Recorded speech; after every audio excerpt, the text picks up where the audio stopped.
ما الذي يفرق بيننا وبينهم؟ منهج السلف، لأن السلف هم الذين فهموا الكتاب والسنة وساروا عليهما، فنحن نتبع السلف الصالح. بسم الله والحمد لله والصلاة والسلام على رسول الله وعلى آله وصحبه ومن تبعهم بإحسان إلى يوم الدين. أما بعد، السلام عليكم ورحمة الله وبركاته. الحمد لله. அல்லாஹ்வின் அடியார்களே, எந்த நூல் படித்துக் கொண்டிருக்கிறோம்? நூலின் பெயர் என்ன? ஷர்ஹ் சுன்னா. மாஷா அல்லாஹ். தமிழில் என்ன நூலின் பெயர்? நபி வழி நின்ற இஸ்லாமிய கொள்கை. தமிழில் எப்படி வேணாலும் வைத்துக் கொள்ளலாம். நாம் வைத்தது நபி வழி நின்ற இஸ்லாமிய கொள்கை. இமாம் பர்பஹாரி அவர்கள் வைத்தது ஷர்ஹ் சுன்னா.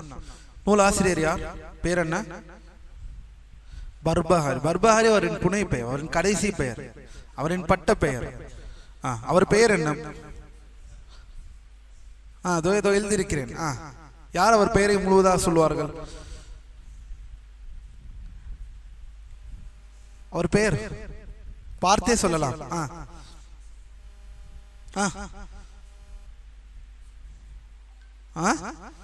அவர் பெயர் பார்த்தே சொல்லலாம். அல் இமாம் அபு முஹம்மது என்பது அவரின் குன்னியா. எல்லோருக்கும் குன்னியா இருக்கிறது. குன்னியா இருக்கிறது. குன்னியா என்றால் என்ன? குன்னியா என்றால் என்ன?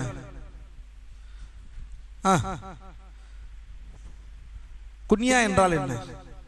குன்னியா என்றால் சுன்னா. குன்னியா என்பது அல்லாஹ்வின் அடியார்களே, அல்லாஹ்வின் தூதர் ஸல்லல்லாஹு அலைஹி வஸல்லம் குன்னியாவை கொண்டு அழைக்கக்கூடியவர்களாக சஹாபாக்களும் சரி, முஸ்லிம்களும் சரி, முஸ்லிம்களும் பழக்கம் இருந்தது. ஒரு அடிப்படை ஒரு சுன்னா குன்னியாவை கொண்டு அழைப்பது. குன்னியா என்றால் என்ன? எதற்கு நாம் அறியப்படுகிறோமோ, முக்கியமாக நம்முடைய பிள்ளைகள், நம்முடைய பெண் பிள்ளைகள் அல்ல ஆண் பிள்ளைகளை கொண்டு அந்த அவரின் தந்தையே, இன்னாரின் தந்தையே, இன்னாரின் தாயே என்று கூறிக்கொள்வதுதான் இந்த குன்னியா. எடுத்துக்காட்டாக பெரியவர்கள், உங்க குன்னியா என்ன? உங்களுடைய குன்னியா? உங்க குன்னியா அபு அதின். அன்சர் பாய், உங்க குன்னியா என்ன?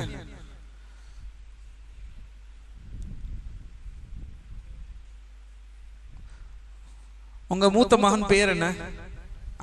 அவ்வளவுதான் உங்க குன்னியா. அதுதான். ஷாஜான் பாய், அபூரிமா. அவ்வளவுதான் உங்க குன்னியா. அவ்வளவுதான் அபு முஹம்மத். அபு முஹம்மத், இதுதான் குன்னியா. அதே போலதான் நிக்கா ஆனவர்கள், நிக்கா ஆகாதவர்கள் முன்கூட்டியே வைத்துக் கொள்ளலாம் இல்லையா? ஆசைப்படக்கூடிய பெயர்களை வைத்துக் கொள்ளலாம். பின்னால் அப்படி ஒரு பிள்ளைகளை பெற்றெடுத்தீர்கள் என்றால் அபு ஃபுலான், அபு இன்னாரின் தந்தை, இன்னாரின் தாய் என்று குனியா வைத்துக் கொள்ளலாம். அதே போலதான் இவரின் பெயர் அபு முஹம்மது. அவரின் பெயர் அல் ஹசன் இப்னு அலி இப்னு ஹலஃப் அல் பர்பஹாரி ரஹிமஹுல்லாஹ். எப்போது மரணித்தார்கள்?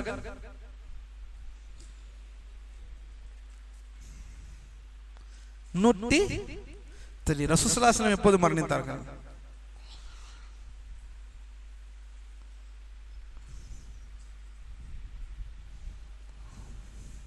பதினொன்னா 10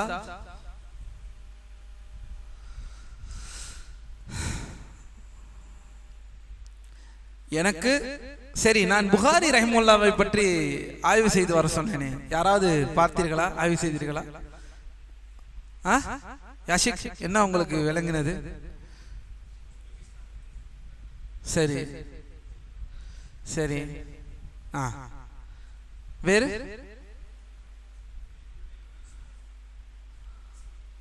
இஸ்மாயில். யார் பெயர்? இமாம் புகாரி. பர்பஹாரி வேறு, புகாரி வேறு. ஆர்வப்பட வேண்டும் அல்லாஹ்வின் அடியார்களே. இஸ்லாமிய ஆளுமைகள், உலமாக்கள், அஹ்லுஸ் சுன்னah உலமாக்கள் பெயர்கள், இப்படிப்பட்ட விஷயங்கள் எல்லாம் தேடுவதிலே அந்த ஆர்வம் நம்மிடம் இருக்க வேண்டும். நம்முடைய அமர்வுகள் அவ்வாறாக தான் இருக்க வேண்டும். வெளிநாடுகளில், முஸ்லிம் நாடுகளில் பொதுமக்களிடம், முஸ்லிம்களிடம் இப்படிப்பட்ட எண்ணம், இப்படிப்பட்ட கல்வி எல்லாம் சர்வசாதாரணமாக இருக்கும். ஆனால் நமக்கு இது எல்லாமே புதிதாகவே இருக்கிறது. இதை பற்றி எதுவுமே நமக்கு தெரியாமல் இருக்கிறது. காரணம் என்ன? கல்வி அமர்வுகள், இவ்வாறான அமர்வுகள் ஏற்படுவதில்லை பள்ளிவாசல்களில்.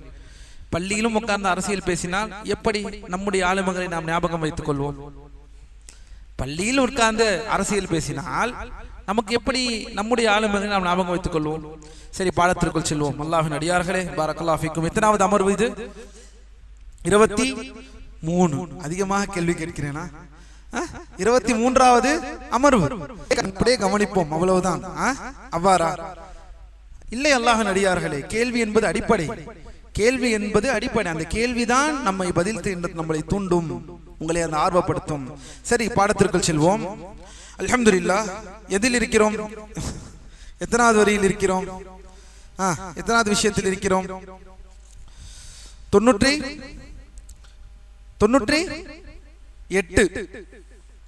இல்லையா? 98வது. சரி, நூலாசி என்ன சொல்கிறார் என்பதை பார்ப்போம். அல்லாஹ் உங்களுக்கு அருள் புரிவானாக. ஏனெனில் அல்லாஹ்வின் அடியார்களை இந்த நிறைய விஷயங்களை, இதோட தெளிவுகள் எல்லாம் இப்போது நாம் படிக்கக்கூடிய இந்த பாயிண்ட்ஸ் அனைத்தையும் ஏற்கனவே நாம் நிறைய விஷயங்களை தெளிவாக பார்த்து விட்டோம். இப்போது நாம் இதை படித்துக் கொண்டு சென்றாலே போதுமானது. இன்ஷா அல்லாஹு தஆலா தேவைப்பட்டால் உங்களுக்கு நான் சொல்கிறேன். ஆனால் நூலை நன்றாக கவனித்து வாருங்கள். மிக மிக முக்கியமான விஷயங்களே இந்த இடத்திலே நூலின் கடைசியிலே பேசி வருகிறார்கள் இமாம் பர்பஹாரி. அல்லாஹ்வின் அடியார்களே, ஒவ்வொரு அமலும் அதன் இறுதியை பொறுத்து. ஆரம்பத்தில் இவ்வளவு ஆர்வமாக படித்துவிட்டு கடைசியில் எஞ்சியிருக்கக்கூடிய நாட்களில் அந்த வகுப்புடைய அந்த உத்வேகத்தை குறைத்து விடாதீர்கள். முதல் நாளிலிருந்து இத்தனை பேரும் படித்துக் கொண்டிருக்கிறீர்கள். அது ஆன்லைனிலும் கேட்டுக்கொண்டிருக்கிறார்கள். அவ்வளவு பேர் கேட்கிறார்கள், சந்தோஷம். லாக்கின் இதை முடிவோடு முடிவடைய வேண்டும். அதுதான் அமல்கள் என்பது முடிவை பொறுத்து. நூலாசிரியர் அவர்கள் சொல்கிறார்கள், அதிகப்படியான அறிவிப்புகள் என்பது, இல்ம் என்பது, அல்லாஹ்வின் அடியார்களே பாரக்கல்லாஹு ஃபீக்கும், இந்த இடத்திலே என்ன சொல்ல வருகிறார்கள் என்றால், இல்ம் என்பது அதிகப்படியான அறிவிப்புகளை மனனம் செய்வதோ அல்லது அதிகப்படியான புத்தகங்களை வைத்திருப்பதோ அல்ல. மாறாக தான் கற்ற கல்வியையும் சுன்னாவையும் முறையாக பின்பற்றுபவரே உண்மையான அறிஞர். என்று பாருங்கள், யாரையாவது விஷயத்திலே இவ்வாறு தவறு இருக்கிறது என்றால், அவர் அத்துணை வருஷத்தில் இருக்கிறார், அவர் இத்துணை வருஷமாக அழைப்பு பணி செய்கிறார், அவர் அதை படித்திருக்கிறார், இவர் இதை படித்திருக்கிறார். உண்மையில் அல்லாஹ்வின் அடியார்களே, அல்லாஹ் நம்மை நேர்வழியை செலுத்துவானாக. அளவுகோல் என்பது அவர் சத்தியத்தில் இருக்கிறார்களா இல்லையா, இதுதான் அடிப்படை அளவுகோல். எத்துணை படித்தார்கள், எத்துணை செய்தார்கள், எத்துணை விஷயங்கள் படித்து முடித்திருக்கிறார்கள், எத்துணை மனப்பாடம் செய்தார்கள், இது எதுவும் அளவுகோல் அல்ல. இது எல்லாம் கூடுதல். சத்தியத்திலே இருப்பவருக்கு இதெல்லாம் கூடுதலான ஒரு விஷயங்கள், வலில்லாஹில் ஹம்த். ஆனால் இது எல்லாவற்றையும் வைத்துக் கொண்டு சத்தியத்தில் இல்லை என்றால், சஹீஹ் புகாரியின் முழு இஸ்னாதையும் வைத்திருக்கிறார், சஹீஹ் புகாரிக்கு இஜாசா வைத்திருக்கிறார், அதற்கு இஜாசா வைத்திருக்கிறார், ஆனால் இணை வைப்பிலே இருப்பார்.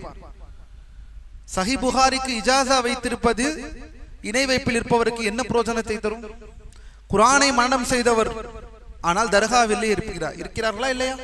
குர்ஆனை மனனம் செய்தவர்கள் தர்காவிற்கு செல்கிறார்களா இல்லையா? அவர்களும் குர்ஆனை மனனம் செய்தானே சொல்கிறார்கள். மதரசாக்கள் நடந்து கொண்டுதானே இருக்கிறது. நாமும் மனனம் செய்த மாதிரி அவர்களும் மனனம் செய்து கொண்டுதானே இருக்கிறார்கள். அதனால் அவர்கள் குர்ஆனை மனனம் செய்வதனால் அவர்களை கல்வியாளர்கள் என்று பார்த்து விடுவீர்களா? அல்லாஹ்வின் அடியார்களே, இது எல்லாம் கூடுதலான விஷயம். ஆனால் அடிப்படை அவர் சத்தியத்தில் இருக்கிறார் என்பதை பார்க்க வேண்டும். அதைதான் நூலாசிரியர் சொல்கிறார்கள். மாறாக தான் கற்ற கல்வியும் நபி வழியையும் முறையாக பின்பற்றுபவரே உண்மையான அறிஞர் ஆவார். அவரிடம் குறைவான கல்வியும் சில புத்தகங்களுமே இருந்தாலும் சரியே. பாருங்கள், கல்வி அவரை விட இவரை காட்டிலும் குறைவாக கூட இருக்கலாம், தவறில்லை. ஆனால் கொள்கை அசத்தியமாக இருந்துவிடக் கூடாது. கல்வி குறைவானவர்களாக கூட இருக்கலாம், இவரை விட இவருக்கு குறைவாக தெரியும், ஆனால் இவர் சத்தியத்தில் இருக்கிறார், இவர் தௌஹீதை போதிக்கிறார், இவர் சுன்னாவை மக்களுக்கு போதிக்கிறார். அதுதான் அடிப்படை, அதுதான் அளவுகோல், அதுதான் அளவுகோல். அல்லாஹ்வின் அடியார்களே, அல்லாஹ் நம்மை நேர்வழியில் செலுத்துவானாக. மேலும் யார் குர்ஆனுக்கும் சுன்னாவிற்கும் முரண்படுகிறாரோ அவர் ஒரு பிதஅத்வாதியே ஆவார். அவரிடம் எவ்வளவு அதிகப்படியான கல்வியும் புத்தகங்களும் இருந்தாலும் சரியே. பாருங்கள் அல்லாஹ்வின் அடியார்களே, பெரிய லைப்ரரி வைத்திருக்கிறார், தன் பின்னால் அத்துணை நூல்களை வைத்திருக்கிறார். அல்ஹம்துலில்லாஹ், சந்தோஷப்படுவோம். எதுவரை? நீங்கள் சத்தியத்தில் மக்களை அழைக்கும் வரை சந்தோஷப்படுவோம். நீங்கள் மக்களை அசத்தியத்தில் அழைத்துக் கொண்டு இணை வைப்பை மக்களுக்கு மத்தியில் பரப்பிக்கொண்டு சஹீஹான ஹதீஸ்களை நீங்கள் மறுத்துக் கொண்டு அல்லது நீங்கள் வழிகேடுகளை மக்களுக்கு மத்தியில் பரப்பி நீங்கள் எவ்வளவு பெரிய லைப்ரரியை கட்டினாலும் என்ன, நீங்கள் இஸ்லாமிய அரபிக் நூல்களை வைத்து நீங்கள் நூலகம் கட்டினாலும் என்ன, அளவுகோல் என்பது நான் எவ்வளவு வைத்திருக்கிறேன் அல்ல, நான் வைத்திருப்பது எப்படி இருக்கின்றது என்பதுதான். அது சத்தியத்தில் இருக்கிறதா அசத்தியத்தில் இருக்கிறதா? இந்த அடிப்படையை புரிந்து கொள்ளுங்கள். அல்லாஹ் நமக்கு நேர்வழியை வழங்குவானாக. அடுத்ததாக சொல்கிறார்கள் நூலாசிரியர் 99வது விஷயம், அல்லாஹ் உனக்கு அருள் புரியட்டும், அறிந்து கொள், யாராவது ஒருவர் அல்லாஹ்வின் மார்க்கத்தில் சுன்னா மற்றும் ஜமாஅத்தின் ஆதாரம் இல்லாமல் தனது சொந்த கருத்து, சொந்த அளவுகோல் மற்றும் சுயவிலக்கம் ஆகியவற்றை கொண்டு பேசினால் அவர் அல்லாஹை பற்றி தனக்கு தெரியாததை சொன்னவர் ஆவார். மாஷா அல்லாஹ். இன்று பாருங்கள் அல்லாஹ்வின் அடியார்களே, யாராவது ஒருவர் உம்ரா போயிட்டு வந்தால் அடுத்த நாள் அவர் தாய் யூடியூப் சேனல் ஆரம்பித்து விடுகிறார். மாஷா அல்லாஹ். அவரை வரவேற்பதற்கு ஒரு சமூகம், அவரை சப்ஸ்கிரைப் செய்து அவரை ஏற்றி விடுவதற்கு சமூகம். இது என்ன வழிகேடு அல்லாஹ்வின் அடியார்களே? இது என்ன? இந்த நிலை நம்மிடம் மாற வேண்டும். ஒரு துணிமணி எடுப்பதற்கு, உலக விஷயங்களை நீங்கள் சூஸ் செய்வதற்கு எந்த கடையிலும் ஏற மாட்டீர்கள். உங்களுக்கென்று ஒரு கடை இருக்கிறது, அப்படித்தானே? உங்களுடைய உலக விஷயங்களில் நீங்கள் வாங்கக்கூடிய பொருள்கள், நீங்கள் பார்த்து பார்த்து தேடி வாங்கக்கூடிய பொருள்கள், அதை சூஸ் பண்ணுவதற்கு வாங்குவதற்கு இந்த கடையில் தான் நான் ஏறுவேன், இங்குதான் நான் வாங்குவேன். ஆனால் மார்க்கம் என்று வந்தால் மட்டும் மாஷா அல்லாஹ், யார் பேசினாலும் நான் எடுத்துக்கொள்வேன். எனக்கு அதெல்லாம் பிரச்சனை இல்லை. ஏனெனில் அவர் தொப்பி போட்டிருக்கிறார், தாடி வைத்திருக்கிறார். அல்லாஹ்வின் அடியார்கள், இந்த நிலை மாறாமல் நம் துணிமணி, நம் ஒரு சாப்பாடு எனக்கு எங்க பிடிச்சிருக்கோ அங்கதான் சாப்பிடுவோம், எங்க நல்ல குவாலிட்டியா இருக்கோ அங்கதான் சாப்பிடுவான். சுப்ஹானல்லாஹ். கல்வி மட்டும் அல்லாஹ் நம்மளை எச்சரித்தார்களே, 73 பிரிவீர்கள், 72 நரகம் செல்லும், 1 சொர்க்கம் செல்லும். அப்படி இப்படி இதற்கு எவ்வளவு முக்கியத்துவம், எந்த முக்கியத்துவத்தை கொடுத்தீர்கள்? எல்லா மார்க்கசாலிகளையும், மார்க்கம் சென்று பேசுபவர் எல்லாரையும், நாடகம் நடத்துபவன், ஷார்ட் பிலிம் செய்பவன், மார்க்கத்தில் இல்லாத விஷயங்களை மக்களுக்கு மத்தியில் புகுத்துபவர், எல்லாவற்றையும் நான் சப்ஸ்கிரைப் செய்வேன், எல்லாவற்றையும் பார்ப்பேன், எல்லாமே மார்க்கத்தை சார்ந்தது என்று நினைத்துக் கொண்டிருக்கிறீர்கள். அவர்கள் எந்த இடத்தில் எங்கே வழிகேடை புகுத்துவார்கள் என்பது உங்களுக்கு தெரியாது. அல்லாஹ்வின் அடியார்களே, அல்லாஹ் நம்மை நேர்வழியை செலுத்துவானாக. முதலில் இந்த விஷயத்தை கொண்டு வாருங்கள் மனதில். கல்வி எடுக்கக்கூடிய விஷயத்தில் மற்ற விஷயத்திற்கு நான் தர முக்கியத்துவத்தை விட அதிகமாக நான் தருவேன். யார் அங்கீகரிக்கப்பட்டார்களோ அவர்களிடமிருந்தே தவிர நான் என் மார்க்க கல்வியை எடுக்க மாட்டேன் என்ற இந்த உறுதி எப்போது நம் சமூகத்திற்கு வருகிறதோ அப்போதுதான் சமூகம் வழிகேடில் இருந்து போவதற்கான வாய்ப்புகளை தேடிக்கொள்ளும். இந்த நபி வழியை மறந்து விட்டோம். யாராவது ஒருவர் உம்ரா போயிட்டு வந்தார், அவர் அடுத்த காலத்தில் ஒரு யூடியூப் சேனலை ஆரம்பிக்கிறார், அவர் ஒரு தாயியாக மாறிவிடுகிறார். அல்லாஹ் நம்மை நேர்வழியை செலுத்துவானாக. அல்லாஹ்வின் அடியார்களே, அழைப்பு பணி செய்யுங்கள். உங்களை யாரும் அழைப்பு பணி செய்யக்கூடாது, நாங்கள் தான் செய்ய வேண்டும், இவர் தான் செய்ய வேண்டும் என்றெல்லாம் யாரும் சொல்லவில்லை. என்ன சொல்கிறோம்? உலமாக்கள் என்ன சொல்கிறார்கள்? படித்துவிட்டு செய்யுங்கள், கல்வியை கற்றதற்கு பிறகு செய்யுங்கள், இதைதான் சொல்கிறார்கள் உலமாக்கள். இதற்கு நான் தயாராக இல்லை. எனக்கு 4 விஷயம் தெரிஞ்சிருச்சா நான் வீடியோ போட்டு நான் பேசுவேன். எனக்கு கேட்க ஒரு 10 பேர் இருக்கிறாங்க, எனக்கு என்ன? அல்லாஹ் நம்மை நேர்வழியை செலுத்துவானாக. அடுத்ததாக பாருங்கள் அல்லாஹ்வின் அடியார்களே, பாரக்கல்லாஹு ஃபீக்கும். அல்லாஹ்வை பற்றி தெரியாதவற்றை சொல்பவர், கவனியுங்கள், அல்லாஹ்வை பற்றி தெரியாதவற்றை சொல்பவர் யார் என்றால் முத்தகல்லிஃபீன், அதாவது வீண் சுமையை சுமப்பவர், சிரமப்படுபவர். நாளைய மறுமையில் இந்த சுமைகளை சுமக்க வேண்டி இருக்கும். ஏனில் தெரியாததை உன் தலையில் போட்டுக் கொள்கிறாய். குர்ஆனை ஓதவில்லை, அடிப்படை மார்க்க கல்வியை எடுக்கவில்லை, ஒழுங்கான பல்கலைக்கழகங்களில் அல்லாஹுடைய நபிமார்களின் வாரிசுகளான உலமாக்களிடம் கல்வியை எடுக்கவில்லை, அவர்கள் மாணவர்களிடமிருந்தும் அடிப்படையில் கல்வியை எடுக்கவில்லை. இந்த மார்க்கம் என்பது வாழையடி வாழையாக வரக்கூடிய தொடர்பு. அந்த தொடர்புடையவர்களை கல்வியை எடுக்காமல் நீ இதை செய்தால் உன்னுடைய தோளில் நீ தேவையில்லாத சுமைகளை சுமக்குகிறாய். தேவையில்லாத தக்கல்லுஃப். அல்லாஹ்வை அஞ்சிக் கொள்ளுங்கள் என்று சொல்கிறார்கள் நூலாசிரியர். அல்லாஹ்வின் புறத்தில் இருந்து. மேலும் பாருங்கள் அல்லாஹ்வின் அடியார்களே, சத்தியம் என்பது அல்லாஹ்வின் புறத்தில் இருந்து வந்ததாகும். வழிமுறையின் பாருங்கள் எவ்வளவு அழகாக பேசுகிறார். 3 விஷயம் சொல்கிறார்கள், கவனிங்களே. சத்தியம் என்பது அல்லாஹ்வின் புறத்தில் இருந்து வந்ததாகும். வழிமுறை என்பது அல்லாஹ்வின் தூதர் ஸல்லல்லாஹு அலைஹி வஸல்லம் அவர்களின் வழிமுறையாகும். ஜமாத் என்பது அபூபக்கர், உமர் மற்றும் உஸ்மான் ஆகியோரின் ஆட்சி காலத்தில் அல்லாஹ்வின் தூதரின் தோழர்கள் எதன் மீது ஒன்றுபட்டு இருந்தார்களோ அதுவே ஜமாத் ஆகும். மாஷா அல்லாஹ். 3 விஷயங்கள். இங்கேயும் மறுபடியும் சஹாபாக்களை பின்பற்ற சொல்கிறார்கள், சஹாபாக்களை பின்பற்ற சொல்றாங்க என்று மக்களை ஏமாற்றுபவர்களுக்கு இங்கேயும் மறுப்பு. ஏன் பாருங்கள், சத்தியம், வழிமுறை, அதை பின்பற்றின ஜமாத் அழகாக பிரித்திருக்கிறார்கள் நூலாசிரியர். எவ்வளவு தெளிவான ஒரு விளக்கம். சத்தியம் அல்லாஹ்விடமிருந்து, அதை செய்து காட்டின வழிமுறை நபி ஸல்லல்லாஹு அலைஹி வஸல்லம் அவர்கள். இதை இரண்டையும் பின்பற்றின ஒரு ஜமாத் அஹ்லுஸ் சுன்னah வல் ஜமாத். எவ்வளவு தெளிவாக பேசுகிறார்கள், சுப்ஹானல்லாஹ். மேலும் பாருங்கள், யார் ஒருவர் அல்லாஹ்வின் தூதரின் சுன்னாவோடும் அவரது தோழர்கள் மற்றும் ஜமாத்தின் வழிமுறையோடும் மட்டும் நிறுத்திக் கொள்கிறாரோ அவர் அனைத்து பிதத்வாதிகளையும் மிகைத்து வெற்றி பெறுவார். லா இலாஹ இல்லல்லாஹ். அல்லாஹ்வின் அடியார்களே, நாம் ஏற்கனவே சொன்னோம், சத்தியம் என்பது புதிதாக உருவாக்குவதல்ல, ஏற்கனவே வந்ததை பின்பற்றி அதை தாண்டாமல் இருப்பது. அதை தான் சொல்கிறார்கள் நூலாசிரியர். யார் அல்லாஹ்வின் தூதரின் சுன்னாவோடும் அவரது தோழர்கள் மற்றும் ஜமாத்தின் வழிமுறையோடும் மட்டும் நிறுத்திக் கொள்கிறாரோ அவர் அனைத்து பிதத்வாதிகளையும் மிகைத்து வெற்றி பெறுவார். ஏனெனில் அவரை யாரும் வழிகெடுக்க முடியாது. ஏனெனில் அவர் மார்க்கத்தில் ஒரு ஃபென்ஸ் என்றால் என்ன? தமிழில் ஒரு வேலியை போட்டுக் கொண்டார். எனக்கு இது போதும், அல்லாஹ்வின் தூதர் எடுத்து நமக்கு காட்டினார்கள், அதை பின்பற்றிய சஹாபாக்கள் கூட்டம் எனக்கு இருக்கிறது, வலில்லாஹ் இல்லம், எனக்கு இது போதும், தேவையில்லாத வழிகேடுகள் என்னை சுமக்க வேண்டாம், என்னை வழி நடத்திட வேண்டாம். அதை சொல்கிறார்கள் நூலாசிரியர் இந்த இடத்திலே.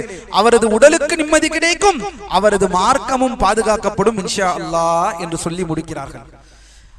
ஏனெனில் அல்லாஹ்வின் தூதர், அடுத்த பக்கத்தில் பாருங்கள் 67, ஏனெனில் அல்லாஹ்வின் தூதர் ஸல்லல்லாஹு அலைஹி வஸல்லம் அவர்கள் கூறினார்கள், எனது சமூகம் பிரியும், அதிலிருந்து தப்பிக்கும் ஒரே கூட்டத்தை பற்றி விவரித்தார்கள். நானும் எனது தோழர்களும் இன்று எதன் மீது இருக்கிறோமோ அதன் மீது இருப்பவர்கள் என்று கூறினார்கள். லா இலாஹ இல்லல்லாஹ், லா இலாஹ இல்லல்லாஹ். அல்லாஹ் நமக்கு நேர்வழியை செலுத்துவானாக. இதுவே மருந்து. பாருங்கள், இதுவே மருந்தாகும். எதற்கு மருந்து? அதை தான் பிராக்கெட்டிலே போட்டிருக்கிறேன். மார்க்கத்தின் நோய்களுக்கு மருந்தாகும், தெளிவான விளக்கமாகும், பிரகாசமான வழிகாட்டியாகும். மேலும் அல்லாஹ்வின் தூதர் ஸல்லல்லாஹு அலைஹி வஸல்லம் அவர்கள் கூறினார்கள், மார்க்கத்தில் ஆழமாக தோண்டுவதை தவிர்த்துக்கொள். அப்படி என்றால் என்ன? இந்த அதிமேதாவித்தனம், இந்த அதிமேதாவித்தனத்தினால் தான் அல்லாஹ்வின் அடியார்களை பல பேர் வழிகட்டு போனார்கள். மார்க்கத்தில் ஆழமாக தோண்டி ஆழமாக சிந்தித்து சிந்தித்து இந்த அதிமேதாவித்தனத்திற்குள் நுழைந்ததினால் எத்தனை பேரை நாம் இழக்க நேரிட்டோம் சத்தியத்திலிருந்து. வேண்டாம், சஹாபாக்கள் ஏதோ ஒரு காலம் சலஃபுகள் வழி, சஹாபாக்கள் வழிதான் சத்தியம் என்று மக்களுக்கு மத்தியில் உறக்க சொன்னவர் இன்று சஹாபாக்கள் வழி வழிகேடு என்று இன்று பிரச்சாரம் செய்து கொண்டிருக்கிறார். ஒரு காலம் 25-30 வருடத்திற்கு முன்னால் சஹாபாக்கள் வழிதான் சத்தியம், அவர்கள் தான் சத்தியத்தில் இருந்தவர்கள், நபியை அப்படியே பின்பற்றவர்கள் அவர்கள்தான், அவர்கள் வழிமுறையில் நாம் நின்று கொண்டால் அல்ஹம்துலில்லாஹ் என்று சொன்னவர் மார்க்கத்தில் ஆழமாக தோண்டி ஆழமாக சிந்தித்து சிந்தித்து வழிகேட்டிலே போய் விழுந்தவராக ஆகிவிட்டார். அல்லாஹ் நம்மை நேர்வழியிலே செலுத்துவானாக. எவ்வளவு தெளிவான விஷயங்கள். மேலும் பாருங்கள் அல்லாஹ்வின் அடியார்களே, பாரக்கல்லாஹு ஃபீக்கும், மார்க்கத்தில் ஆழமாக, மேலும் அதே போல் வீண் பிடிவாதத்தை தவிர்த்து கொள்ளுங்கள். சுப்ஹானல்லாஹ், எவ்வளவு பிடிவாதம்! வேண்டாம், இதை விட்டு விடுங்கள் என்று சொன்னால் அவ்வளவு பிடிவாதம். பழமையான, பாருங்கள், பழமையான உங்களின் மார்க்கத்தை, ஆரம்ப கால உங்களின் மார்க்கத்தை பற்றி பிடித்துக் கொள்ளுங்கள். அல்லாஹ்வின் அடியார்களே, யாராவது நம்மை பழமைவாதிகள் என்று சொன்னால் பெருமையுடன் சொல்லுங்கள், ஆம் நாங்கள் பழமைவாதிகள் தான், ஆம் ஆம் நாங்கள் பழமைவாதிகள், அதில் நாங்கள் பெருமையாக சொல்கிறோம். வலில்லாஹில் ஹம்த். எனவே எங்கள் மார்க்கம் வலில்லாஹில் ஹம்த், எங்கள் மார்க்கம் ஆரம்பத்தில் இருந்து வந்தது. ஆனால் அது மறுமை வரை அந்த மார்க்கம் எல்லா உலக இந்த மானுடத்திற்கு மீட்சியும் மானுடத்திற்கு வழிகாட்டுதலான மார்க்கம். உலமாக்கள் சொல்கிறார்கள், பாருங்கள், பழமையை பற்றி பிடித்துக் கொள்ளுங்கள். பழமை என்றால் என்ன? புதிதை விட்டு விடுங்கள். உங்களுக்கு முன்னால் எதிலே சென்றார்களோ அந்த பழமையிலேயே நீங்களும் சென்று விடுங்கள். அதைதான் அடுத்த வரியில் சொல்கிறார்கள். 100வது வசனம், 100வது விஷயம் இந்த நூலின் அறிந்து கொள். அல் அதீக், பழமையான தூய வழி என்பது அல் அதீக். அல் அதீக் என்றால் என்ன? அல்லாஹ்வின் அடியார்களே, உலமாக்கள் சொல்வார்கள், சஹாபாக்களுடைய கூற்று, அலைக்கும் பில் அதீக், அலைக்கும் பில் அதீக் என்றால் பழமையான தூய வழி. அந்த தூய வழியை கடைபிடி. என்பது அல்லாஹ்வின் தூதர் அந்த பழமையான வழி என்றால் என்ன? அல்லாஹ்வின் தூதர் ஸல்லல்லாஹு அலைஹி வஸல்லம் அவர்களின் மறைவு முதல் உஸ்மான் இப்னு அஃபான் அவர்களின் கொலை வரையிலான காலமாகும். உலமாக்கள் இதை விவரிக்கிறார்கள். ஏனெனில் உஸ்மான் இப்னு அஃபான் ரலியல்லாஹு அன்ஹுடைய கொலையிலிருந்து தான் நாம் ஃபித்னாவை பார்த்தோம். ஃபித்னா என்பது கதவு உடைக்கப்பட்டது எப்போது? உமர் ரலியல்லாஹு அன்ஹு. கதவு உடைக்கப்பட்டது, ஃபித்னா சூழ ஆரம்பிக்க போகிறது என்று சொன்னது உமர் ரலியல்லாஹு அன்ஹுடைய மரணம். அதில் எந்த மாற்று கருத்தும் இல்லை. ஆனால் ஃபித்னா கண்கூடாக உருவெடுத்து ஆரம்பித்தது எப்போது? உஸ்மான் ரலியல்லாஹு அன்ஹுடைய கொலை. அதை தான் இந்த நூலாசிரியர்கள் சொல்கிறார்கள், பழமையான வழியை பிடித்துக் கொள்ளுங்கள். அல்லாஹ்வின் தூதர் ஸல்லல்லாஹு அலைஹி வஸல்லம் அவர்களின் மறைவு முதல் உஸ்மான் இப்னு அஃபான் அவர்களின் கொலை வரையிலான காலமாகும் ரலியல்லாஹு அன்ஹு. அவரது கொலையே இந்த சமுதாயத்தின் முதல் பிரிவினைக்கும் முதல் கருத்து வேறுபாட்டிற்கும் காரணமாக அமைந்தது. யார் அல்லாஹ்வின் அடியார்களே? ஒரு முஸ்லிமை, ஒரு சஹாபியை, சஹாபாக்களின் அந்தஸ்து தெரியாத கயவர்களால் கொல்லப்பட்டார்கள். லா இலாஹா இல்லல்லாஹ். ஒரு ஆட்சியாளருக்குரிய மரியாதை, ஹலீஃபாவிற்குரிய மரியாதை, ஒரு சஹாபி என்பதற்குரிய மரியாதை, அல்லாஹ்வின் உற்ற தோழர் என்பதற்குரிய மரியாதை, லா இலாஹா இல்லல்லாஹ், லா இலாஹா இல்லல்லாஹ். ஒரு முஸ்லிம் என்பதற்குரிய மரியாதை எல்லாவற்றையும் நீக்கி அந்த ஹவாரிஜி சிந்தனை உடையவர்கள் சஹாபியை கொன்னார்கள் என்றால் இன்று இருக்கக்கூடியவர்களை என்னவென்று சொல்வது? நாம் அல்லாஹ் நம்மை நேர்வழியிலே செலுத்துவானாக. அல்லாஹ்வின் அடியார்களே, அதன் பிறகு பக்கம் 68, அதன் பிறகு சமுதாயம் தங்களுக்குள் போரிட்டுக் கொண்டது, மேலும் பிரிந்தது, பேராசை, மன இச்சைகள் மற்றும் உலக ஆதாய மோகத்தை பின்பற்றியது. எனவே அல்லாஹ்வின் தூதர் ஸல்லல்லாஹு அலைஹி வஸல்லம் அவர்களின் சஹாபாக்கள் எதன் மீது எந்த கொள்கையில் இல்லையோ அத்தகைய ஒரு புதிய விஷயத்தை மார்க்கத்தில் உருவாக்குவதற்கு யாருக்கும் எவ்வித அனுமதியும் கிடையாது. பாருங்கள், ஒரு மனிதன் தானாகவோ அல்லது ஒரு பிதத்வாதியின் மூலமாகவோ உருவாக்கப்பட்ட ஒரு புதிய விஷயத்தின் பக்கம் மக்களை அழைத்தால் அவனும் அதனை உருவாக்கியவனை போன்றவனே ஆவான். சுப்ஹானல்லாஹ், சுப்ஹானல்லாஹ். அல்லாஹ்வின் அடியார்களே, பிதத்துகளை செய்வது, பிதத்துகளை உருவாக்குவன் மட்டுமல்ல, அந்த பிதத்துகளை உருவாக்கி அதன்பால் மற்றவர்களை மக்கள் சில பேர் அழைத்தால் அவனும் உருவாக்கியவனை போல ஆவான், அவனும் வழிகேடன். அதுதான் சொல்கிறோம், பிதத்வாதிகளுக்கு காசு தராதீர்கள், பிதத்வாதிகளுக்கு உங்கள் செல்வத்தை இறைக்காதீர்கள், பிதத்தை பரப்புபவர்களுக்கு உங்களுடைய ₹1, உங்களுடைய ₹2, உங்களுடைய ₹3, நாளை நீங்கள் அல்லாஹ்விடம் பதில் சொல்ல வேண்டும். சத்தியத்தை போதிக்கக்கூடியவர்களா உங்கள் வீட்டில் வந்து உங்களிடம் கேட்பவர்கள் இணை வைப்பு கொள்கையில் இருப்பார்கள். ஹதீஸ்களை ஆதாரத்திற்கு எங்களுடைய அறிவுக்கு உட்படவில்லை என்று ஹதீஸ்களை மறுக்கக்கூடியவர்களாக இருப்பார்கள். சஹாபாக்களை பின்பற்றாதவர்களாக இருப்பார்கள், வழிகேடர்களாக இருப்பார்கள். ஆனால் பள்ளியில் கேட்டு வந்து விட்டார், நான் அவர் கொடுத்துவிடும். நீங்கள் உங்கள் காசு பிதத்தை மக்களுக்கு பரப்புவதற்கு உங்கள் காசு உதவியாக இருக்கிறது என்றால், அல்லாஹ்வின் தூதரின் வழிமுறைக்கு மாற்றமாக இருக்கிறது என்றால் நீங்கள் நாளை அல்லாஹ்விடம் பதில் சொல்ல வேண்டும். அல்லாஹ் தன் திருமறையில் சொல்கிறான், தஆவனு அலல் பிர்ரி வத் தக்வா வலா தஆவனு அலல் இஸ்மி வல் உத்வான். அல்லாஹ் தன் திருமறையில் சொல்கிறான், நீங்கள் நன்மையில் ஒவ்வொருவருக்கும் நீங்கள் உபதேசித்துக் கொள்ளுங்கள், உதவி செய்து கொள்ளுங்கள், தீமையிலும் பகைமையிலும் நீங்கள் உபதேசித்து உதவி கொள்ளாதீர்கள் என்று சொல்கிறான். ஆனால் நாம் பாருங்கள், நூலாசிரியர் சொல்வதை பாருங்கள், புதிய விஷயத்தின் பக்கம் மக்களை அழைத்தால் அவனும் அதை உருவாக்கியவனை போன்றவனே ஆவான். யாரொருவர் புதிய வழிகளை உருவாக்குகிறாரோ அவர் சுன்னாவை நிராகரித்து சத்தியத்திற்கும் ஜமாத்திற்கும் மாறு செய்தவர் ஆவார். அவர் இந்த சமுதாயத்திற்கு இப்லீஸை விடவும் அதிக தீமை விளைவிப்பவர் ஆவார். எவர் அத்தகைய புதிய விஷயத்தை சரி என்று வாதிடுகிறாரோ அல்லது அதனை கூறுகிறாரோ அவர் நிச்சயமாக சுன்னாவை, நபி வழியை நிராகரித்து விட்டார், சத்தியத்திற்கும் ஜமாத்திற்கும் முரண்பட்டு விட்டார், மேலும் பிதஅத்துகளுக்கு அனுமதி அளித்து விட்டார். அவர் இந்த சமுதாயத்திற்கு இப்லீஸை விடவும் அதிக தீமை விளைவிப்பவர் ஆவார். பிதத்வாதிகள் சுன்னாவில் இருந்து எதனை கைவிட்டார்களோ மற்றும் எதிலிருந்து அவர்கள் விலகிச் சென்றார்களோ அதனை சரியாக அறிந்து கொண்டு அந்த சுன்னாவை எவர் உறுதியாக பற்றிக் கொள்கிறாரோ அவரே சுன்னாவை பின்பற்றுபவர், அஸ்ஹாபு சுன்னா மற்றும் ஜமாத்தை சேர்ந்தவர். அவர் பின்பற்றப்படவும் அவருக்கு உதவிப்படவும் அவர் பாதுகாக்கப்படவும் தகுதியானவர். மேலும் அல்லாஹ்வின் தூதர் ஸல்லல்லாஹு அலைஹி வஸல்லம் அவர்கள் கவனமாக பேணும்படி அறிவுறுத்தியவர்களில் இவரும் ஒருவர். சத்தியத்தை பின்பற்றுபவர்கள். அல்லாஹ் நம்மை நேர்வழியை செலுத்துவானாக. 101வது விஷயம், அல்லாஹ் உங்களுக்கு அருள் புரியட்டும், அறிந்து கொள்ளுங்கள், பிதத்வாதிகளின் அடிப்படை 4 வாசல்கள் ஆகும். இந்த 4 வாசல் என்ன யாருக்கு தெரியும்? பிதஅத்வாதிகளின் அடிப்படை 4 வாசல்கள் நேற்றே பார்த்து விட்டோம். பார்க்காமல் தெரிந்தவர்கள் கை தூக்கலாம். பிதஅத்வாதிகளின் வாசல்கள் 4.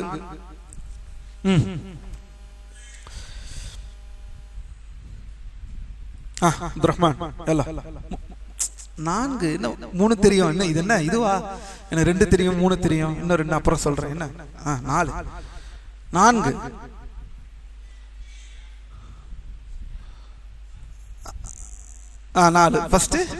ஃபர்ஸ்ட் யார சொல்லுவோம்? ஹவாரிஜ், ராஃபிதா, ஷியா, ராஃபிதா. இது ஷியா ராஃபிதாவா என்றால் ராஃபிதா என்றுதான் சொல்ல வேண்டும். ஷியாக்கு வேறு இன்னும் விளக்கம் இருக்கிறது. ராஃபிதா தான் ஷியாக்கள், எல்லா ஷியாக்களும் ராஃபிதாக்களா என்பது வேறு ஒரு பேச்சு, அதை பின்னால் பேசுவோம். 2 ராஃபிதா. 3 கதரியா. 4 முர்ஜியா. ஈமானை அமல்களில் இருந்து ஈமானை வெளியெடுத்தவர்கள் இந்த முர்ஜியாக்கள். கதரியாக்கள் விதியிலே வழிகெட்டு போனவர்கள். ராஃபிதாக்கள் ஷியாக்கள். பின்பு வேறு யார்? ஹவாரிஜிகள்.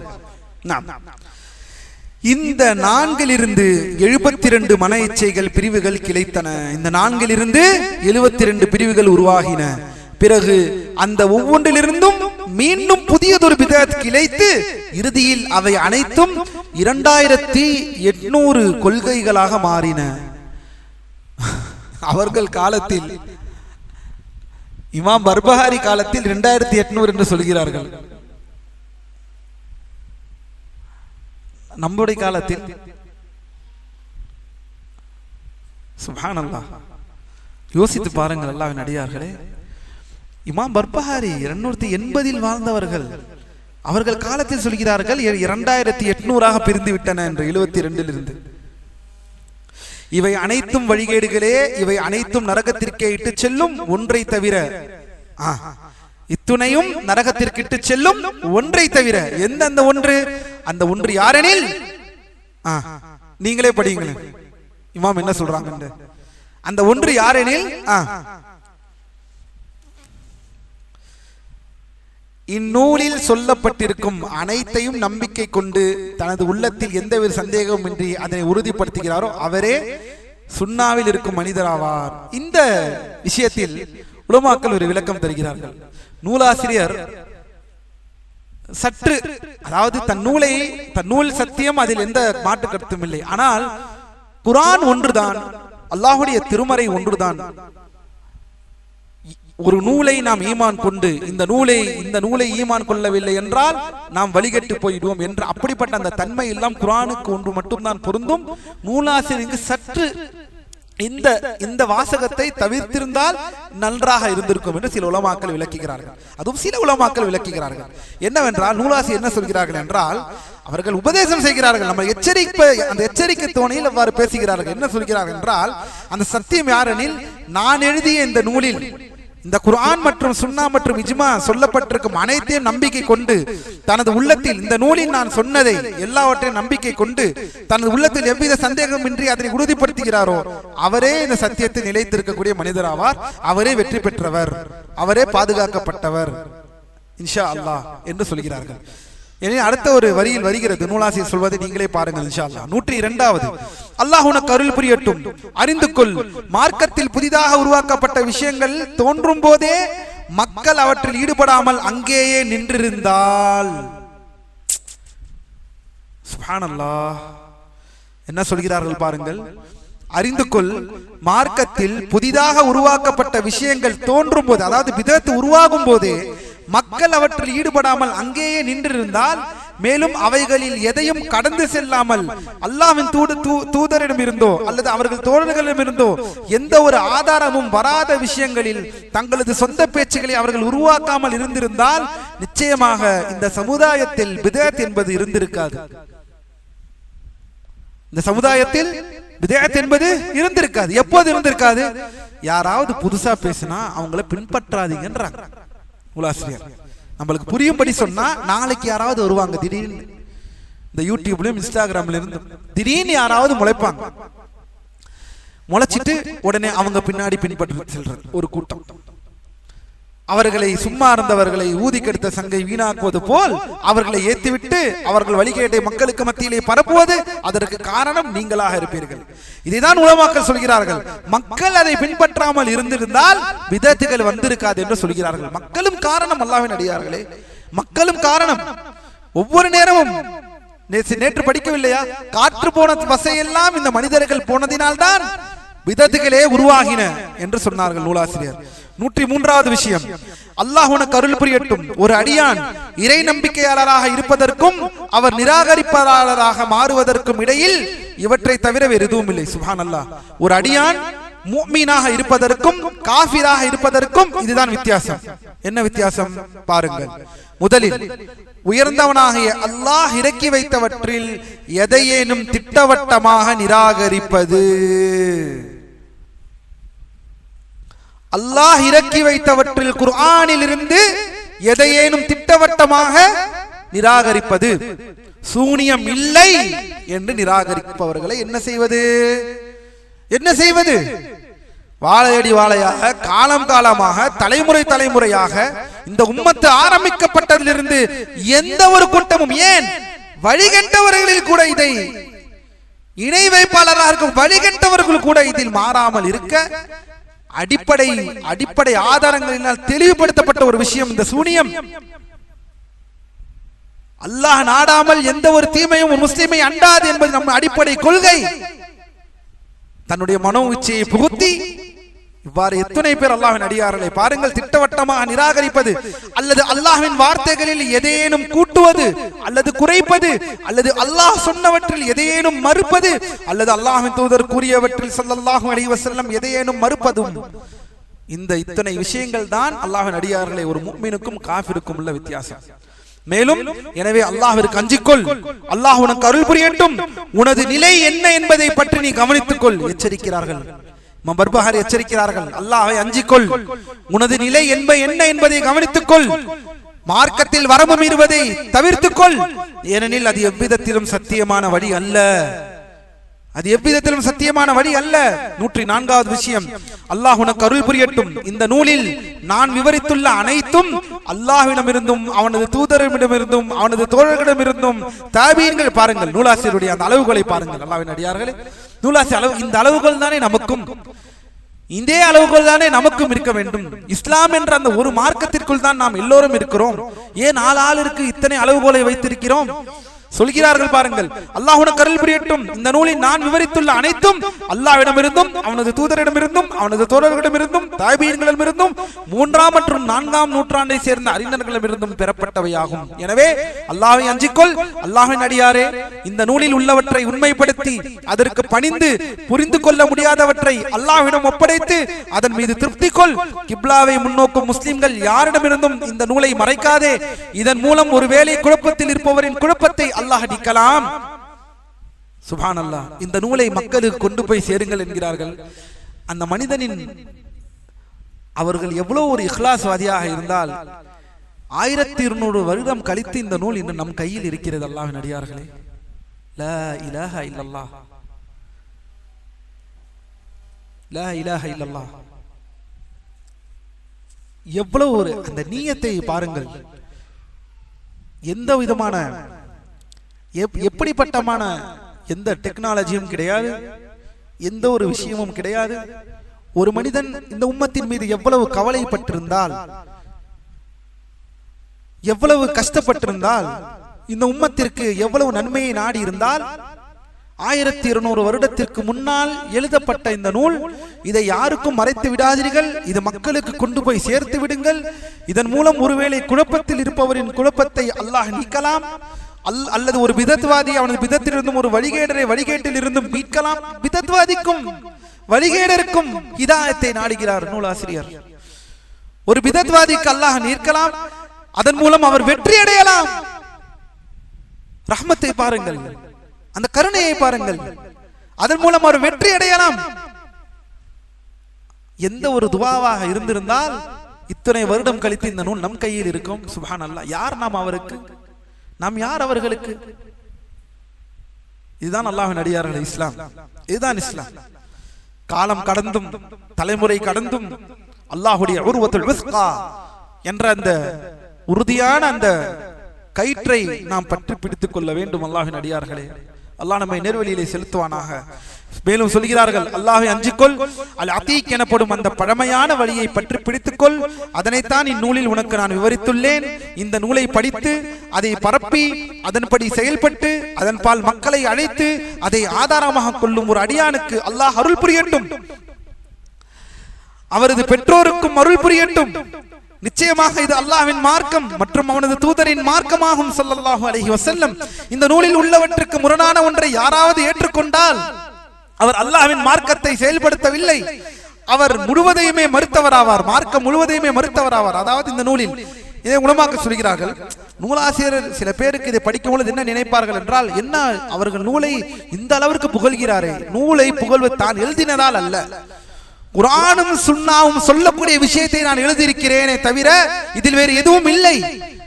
எனவே அதை அந்த அடிப்படையில் சொல்கிறார்கள், அந்த அடிப்படையில் நாம் புரிந்து கொள்ள வேண்டும் என்று சொல்கிறார்கள் தவிர இந்த நூலை நீ ஏற்றுக்கொள்ள வேண்டாம், நீ வழிகேடன் எப்படி என்றது குர்ஆனுக்குத்தான், அது அடிப்படையே குர்ஆன், பின்னால் வரக்கூடிய அல்லாஹ்வின் தூதர் ஸல்லல்லாஹு அலைஹி வஸல்லம் ஹதீஸ். ஆனால் இங்கு எதை சொல்கிறார்கள் என்றால், எதை பிரதிபலிக்கிறது, இது குர்ஆனையும் சுன்னாவையும் பிரதிபலிக்கக்கூடிய விஷயங்கள் நான் சொல்வது.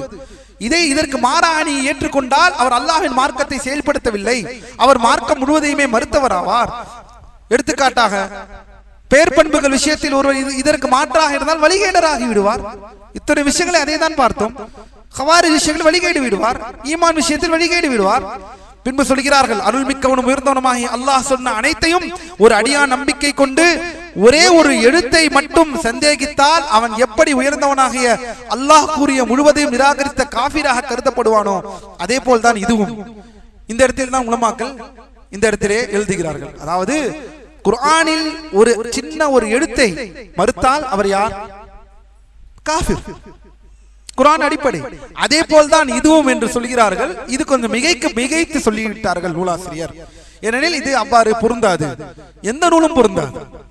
மனிதர்கள் எழுதிய எந்த நூலும் குர்ஆனுக்கு ஒப்பாக இருக்க முடியாது. அல்லாஹ்வின் அடியார்களே, தன்சீலும் ரப்பில் ஆலமீன், அது அகிலத்தின் இரட்சகனிடம் இருந்து இறக்க அருளப்பட்டது. அவனுடைய பேச்சு அந்த குர்ஆனுக்கு நிகர் எதுவும் இல்லை.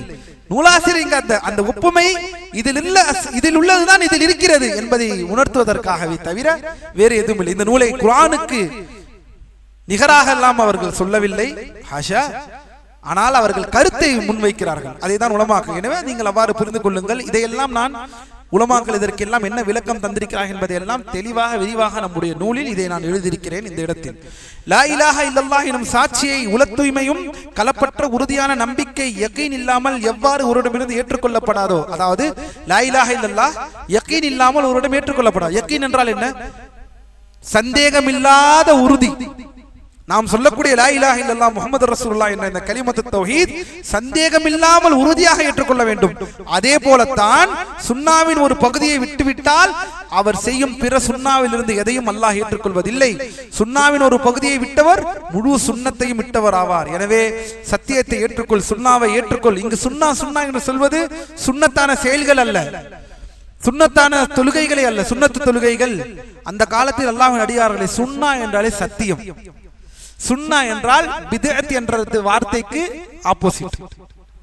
சுன்னா என்றால் தௌஹீத், சுன்னா என்றால் சத்தியம். இன்று சுன்னத் என்றால் சுன்னத் தான, சுன்னத் தொழுகிறேன். சுன்னத் என்றால் உபரி வணக்கத்தை நாம் கணக்கிட்டுக் கொண்டிருக்கிறோம்.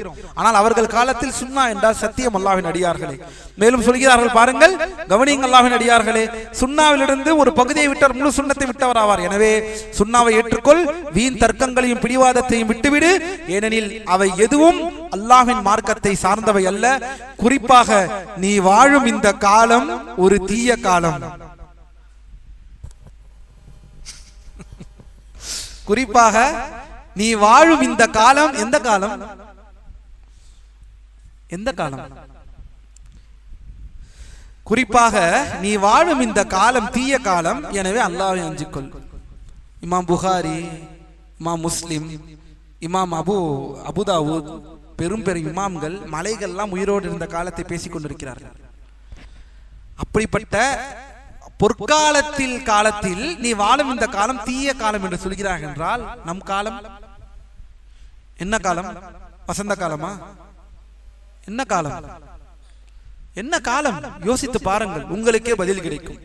1200 தாண்டி படித்துக் கொண்டிருக்கிறோம் இந்த நூலை. அல்லாஹ் நம்மை நேர்வழியில் செலுத்துவானாக. 105வது விஷயம், ஒரு ஃபித்னா ஏற்படும் போது, ஒரு குழப்பம் ஏற்படும் போது உனது வீட்டிற்குள்ளேயே இருந்து கொள். சுப்ஹானல்லாஹ். ஒரு குழப்பம் ஏற்படும் பொழுது, அல்லாஹ்வின் அடியார்களே, ஃபித்னா வரும் பொழுது இப்படியும் அப்படியும் காதை கொடுப்பதை விட அதில் அமைதி காக்க உலமாக்கள் அதை பேசும் வரை, உலமாக்கள் அதை தெளிவுபடுத்தும் வரை அதில் அமைதி காக்க வேண்டும் என்பது அஹ்லுஸ் சுன்னah வல் ஜமாஅவின் அடிப்படை. உலமாக்கள் பேசிவிட்டார்கள் என்றால் உலமாக்கள் பக்கம் நின்றுவிட்டு நம்முடைய வேலையை பார்ப்பது இதில் அடிப்படை. எல்லா காலங்களிலும் இதேதான், எல்லா ஃபித்னாக்களிலும் இதேதான். சொல்கிறார்கள் நூலாசிரியர், ஒரு குழப்பம் ஏற்படும் போது உனது வீட்டிற்குள்ளே இருந்து கொள். குழப்பம் நிலவும் சூழல் இருந்து தூர ஓடிவிடு. குறுகிய இன குழு அல்லது கட்சி பற்று குறித்து உன்னை எச்சரிக்கிறேன். இந்த ஜமாத்து, அந்த ஜமாத்து, இந்த ஜமியத்து, இந்த கட்சி, இந்த ட்ரஸ்ட், இந்த குரூப், இந்த கூட்டமைப்பு என்று அந்த குறுகிய அல்லது நாம் எல்லாம் தமிழர்கள், நாம் எல்லாம் கன்னடர்கள், நாம் எல்லாம் அப்படி, நாம் எல்லாம் இந்த மொழி பேசுபவங்க, நமக்குள்ள மட்டும்தான் இந்த உறவு இருக்கணும், அது குல்லுஹா ஹராம், அது குல்லுஹா ஹராம். இன்னமா நஹ்னு முஸ்லிமூன்.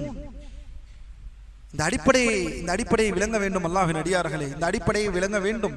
அல்லாஹ் நம்மை நேர்வழியிலே செலுத்துவானாக. அல்லாஹ்வின் அடியார்களே, அல்லாஹ் நம்மை பாதுகாப்பானாக. பாரக்கல்லாஹு ஃபீக்கும். மேலும் பாருங்கள், முஸ்லிம்களுக்கு இடையே உலகியல் லாபங்களுக்காக நடக்கும் ஒவ்வொரு சண்டையும் ஃபித்னாவாகும். லா இலாஹ இல்லல்லாஹ். முஸ்லிம்களுக்கு இடையே இதை எதை சொல்கிறார்கள் என்றால் ஹிலாஃபத், ஆட்சி அதிகாரத்தை. ஏனெனில் ஒரு கேள்வி கேட்கப்பட்டது, இந்த இடத்திலே அதை சொன்னால் நன்றாக இருக்கும் நான் நினைக்கிறேன்.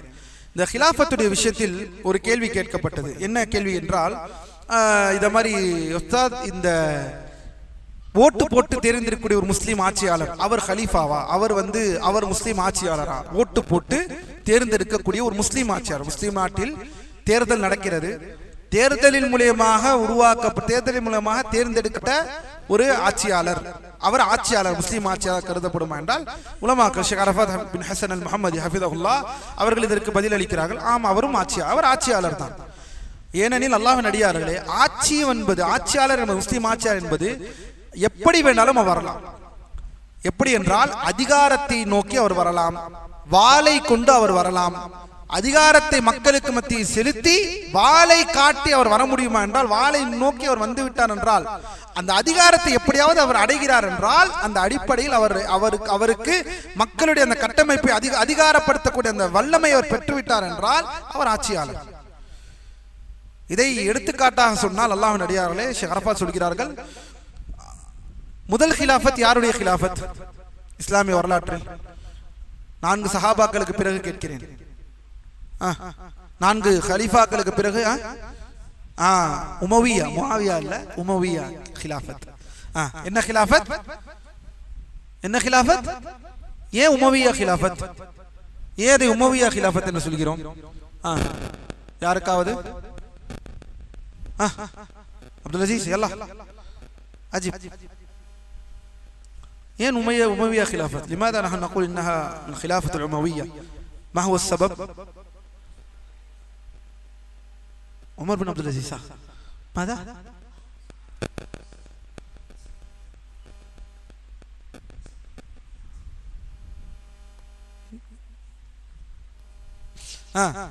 எதனால்? ஏன் உமவியா என்று சொல்கிறோம்? எதனால் உமவியா? உமவியா என்ற பெயர் இதோ நான் இதுக்கு முன்னால் உங்களுக்கு இதையெல்லாம் விளக்காத மாதிரியே நீங்கள் என்னிடம் கேட்கிறீர்கள். மாஷா அல்லாஹ், மாணவர்கள் போல 30 நாளாக படித்துக் கொண்டிருக்கிறீர்கள் எல்லோரும். யார்?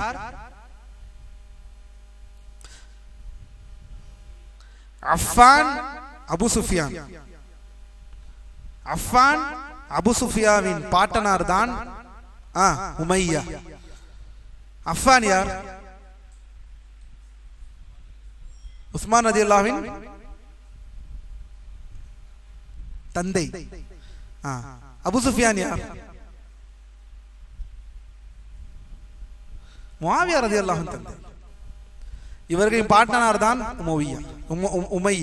உமையா என்று சொல்வார்கள். இவர்களின் பேரர்கள் தான் இந்த பனு உமையா. இவர்களை தான் உமவியா என்று சொல்லுவோம். சரியா? இந்த ஹிலாஃபத் இதுவரை நடந்தது 132. சரி, அடுத்தது யார் வந்தார்கள்? ஏன் அப்பாசியா ஹிலாஃபத் பேர் அப்பாசியா ஏன் பேர் வைக்கப்பட்டது? பதில் கேட்டால் ஒரு வார்த்தை சொல்லிவிட்டு சத்தமாக சொல்லிவிட்டு அதோட அமைதியாகிடுவது.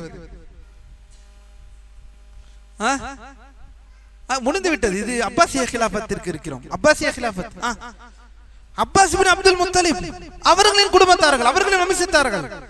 அல்லாஹ் தஆலா சாச்சா அப்பாஸ், அப்துல்லா இப்னு அப்பாஸ், அப்துல்லா இப்னு அப்பாஸ் ரலியல்லாஹு அன்ஹுடைய தந்தை அப்பாஸ், அவரின் குடும்பத்தார்கள். அதனால தான் அப்பாசியா ஹிலாஃபத். எப்படி வந்தார்கள் ஆட்சிக்கு? எப்படி வந்தார்கள்? உமவியா ஹிலாஃபத் இருந்து அப்பாசியா ஹிலாஃபத் எப்படி மாறினது யாருக்கு தெரியும்? அவர்களை இந்தாங்கள் எடுத்துக்கொள்ளுங்கள், நாங்கள் ஆண்டு விட்டோம், இப்போது நீங்கள் ஆண்டுங்கள் என்று சொன்னார்களா?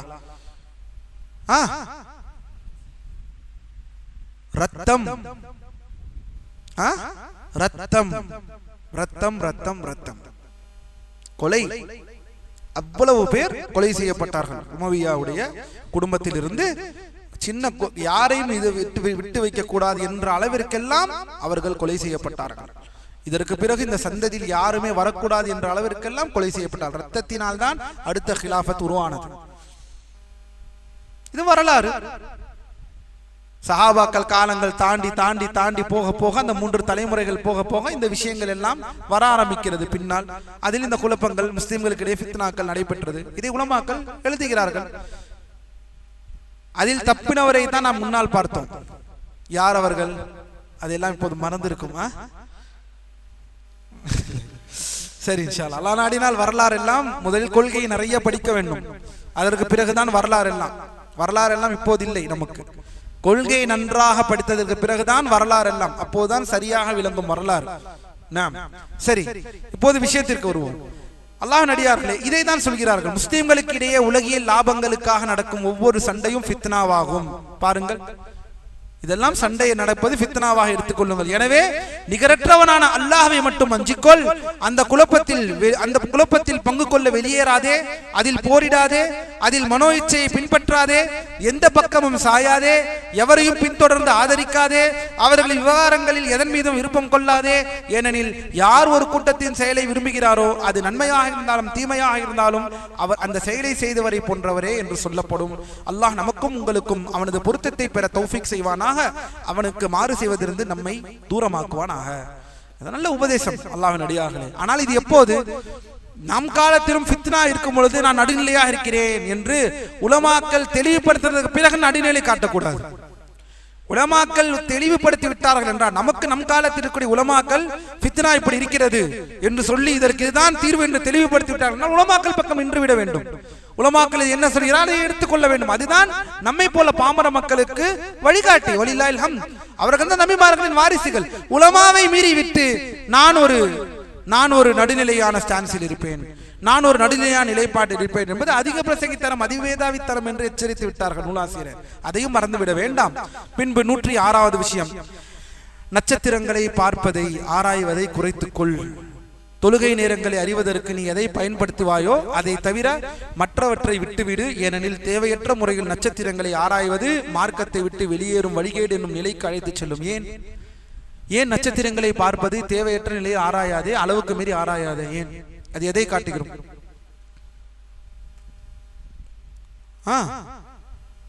சத்தமா பதில் வருது, சத்தம். நாம் ஆخری சௌதக் யா அخي ஹத்தா இஸ்மால் ஜமீ. ஜோசியம், வானசாஸ்திரம், ஜோசியம், சூனியம், எல்லா விஷயங்களும் அல்லாஹ்வின் அடியார்களே, இந்த விஷயங்கள் எல்லாம், இந்த வானம், நட்சத்திரங்கள், நட்சத்திரம் நடக்கக்கூடிய நிகழ்வுகள், இதையெல்லாம் இதிலிருந்து வரக்கூடிய பெரிய வழிகேடுகள். இதையெல்லாம் எதிர்பார்த்து வாழ்பவன் இந்த முஸ்லிம் அல்ல. இதையெல்லாம் என்ன நடக்கும், என்ன எனக்கு நடக்க இருக்கும் என்பதை நோக்கி வாழ்பவன் அல்ல முஸ்லிம். இந்த வாழ்க்கை அல்லாஹ் இந்த நொடி எனக்கு என்ன வைத்திருக்கிறானோ அதை தைரியமாக அல்லாஹ்வின் உதவியை கொண்டு நான் வாழ்ந்து காட்டுவேன் என்று செல்பவன் தான் முஸ்லிம். என்ன நடந்தாலும் பயப்படுவன் முஸ்லிம் அல்ல. வலில்லாஹ் பயப்படாமல் இருப்பான் ஒரு முஸ்லிம். எனவே அல்லாஹ்வின் அடியார்களே, சரி வேறு எதற்கு பயன்படுத்திக் கொள்ளலாம்? உலமாக்கள் தெளிவாக சொல்கிறார்கள். எதற்கு? ஒன்று, தொழுகை நேரங்களை அறிந்து கொள்ள, இரவுகள் தொழுகை நேரங்களை அறிந்து கொள்ள. பின்பு பயணத்தில், கப்பலில், நாட்டிக்கல் கப்பலில் செல்லும் போது பயன்படுத்திக் கொள்ள, அல்லது வால் நட்சத்திரங்களை அடிப்பதற்காக. இப்படிப்பட்ட விஷயங்கள் தான் நட்சத்திரங்களுடைய நன்மையை தவிர இதை தாண்டி நட்சத்திர விஷயங்களை அதிகமாக ஆராயக்கூடாது. ஜோசியம் என்ற அடிப்படையே இதிலிருந்து வந்ததுதான். நட்சத்திரங்களை உனக்கு என்ன நட்சத்திரம், எனக்கு என்ன நட்சத்திரம் என்று பேசிக் கொள்கிறார்கள். இதெல்லாம் இந்த அடிப்படை தான். இதனை கவனமாக இருந்து கொள்ளுங்கள் என்று சொல்கிறார்கள்.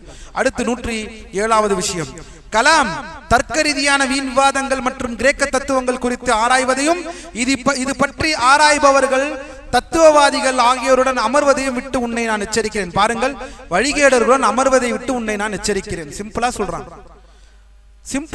பாரக்கல்லாஹு ஃபீக்கும். ஆனா நாம அவர் என்ன சொல்றாரு, இவர் என்ன சொல்றாரு, இவரையும் பார்ப்போம் அவரையும் பார்ப்போம். ஒருத்தர் வழிகேடர், ஒரு பிதத்வாதி என்றால் அவரை விட்டு விடுங்கள். அல்லாஹ்வின் அடியார்களே, அவரை விட்டு விடுங்கள். அமர்வதை மாறாக மார்க்கத்திலிருந்து அறிவிக்கப்பட்ட ஆதாரங்கள் மற்றும் அந்த ஆதாரங்களை பின்பற்றும் அறிஞர்கள் ஆகியோரை பற்றி பிடித்துக்கொள். எவ்வளவு ஒரு உபதேசம்! சுப்ஹானல்லாஹ், உபதேசத்தை கொட்டுகிறார்கள். பர்பஹாரி ரஹிமஹுல்லாஹ், அல்லாஹ் அவர்களுடைய இம்மை வாழ்க்கையை, அல்லாஹ் அவருடைய கபர் வாழ்க்கையை விசாலமாக்கி தருவானாக, அல்லாஹ் அவர்களை பாதுகாப்பானாக. ஆகியோர் அறிஞர்கள் ஆகியோரை பற்றி பிடித்துக்கொள். அவர்களிடமே உனது சந்தேகத்தை கேள். பாருங்கள், அவர்களிடமே உனது சந்தேகத்தை கேள். சுப்ஹானல்லாஹ், அவர்களிடையே அமர்ந்திரு, அவர்களிடமிருந்தே மார்க்க கல்வியை பெற்றுக்கொள். அடுத்து 108வது விஷயம், அறிந்து கொள் அல்லாஹ்வை பற்றிய அச்சம், அவனை வணங்குவதில் தன் நிலை பற்றின கவலை, அக்கறை மற்றும் அருள்மிக்கவனும் உயர்ந்தவனுமாகி அல்லாஹ்வை வெட்கப்படுதல் ஆகியவற்றை போல வேறு எந்த சிறந்த வழியினாலும் மகத்துவமிக்க அல்லாஹ் வணங்கப்படுவதில்லை. சுப்ஹானல்லாஹ், அல்லாஹ்வை வணங்கப்படுவதற்கு வழிகள் இருக்கிறது என்று சொல்கிறார்கள் நூலாசிரியர். என்ன? முதலில் அல்லாஹ்வை பற்றிய அச்சம். என்ன அல்லாஹ்வை பற்றிய அச்சம்? அந்த தக்வா, அல்லாஹ்வின் அடியார்களே, அந்த இறையச்சம். இரண்டாவது, அவனை நான் எந்த அளவிற்கு நான் வணங்கியிருக்கிறேன், என்னுடைய நிலை என்ன என்பதை பற்றி ஒரு மனிதன் தன்னை பற்றி அச்சப்படுவது. அப்படி அவன் அச்சப்பட்டால் அவன் இன்னும் நெருங்குவான் அல்லாஹ்விற்கு வணக்க வழிபாடுகளை. மரணம் எப்போது அவனை வந்து அடையும் என்பது அவனுக்கு தெரியாது. நான் என்ன செய்திருக்கிறேன் அல்லாஹ்விற்கு?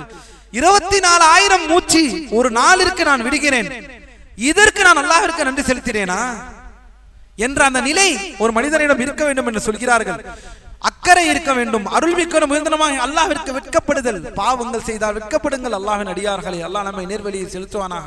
109வது விஷயம், இறைவன் மீதான அதீத ஆவல் மற்றும் வழிகட்ட வழியில் செய்யப்படும் அன்பு ஆகியவற்றின் பக்கம் அழைப்பவருடன் அமர்வதை தவிர்த்துக்கொள் என்று சொல்கிறார்கள்.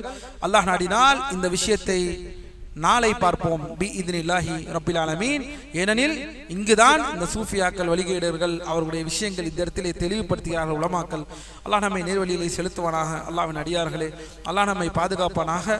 மீதம் இருக்கக்கூடிய விஷயங்களையும் அல்லாஹ் நாடினால் இதை படித்து செயல்படக்கூடிய மக்களாக அல்லாஹ் நம்மை ஆக்கல் புரிவானாக. வக்கூலு கௌலி ஹாதா வஸ்ஸஃபிருல்லாஹி லி வலக்கும் வலி ஜமீஇல் முஸ்லிமீன குல்லி தம் சுப்ஹானக்கல்லாஹும்ம வபிஹம்திக் أشهد أن لا إله إلا أنت أستغفرك وأتوب إليك. السلام عليكم ورحمة الله وبركاته. بيننا وبينكم السلف، بيننا وبينكم الكتب. كان أحمد يقول البدع بيننا وبينكم الجنائز.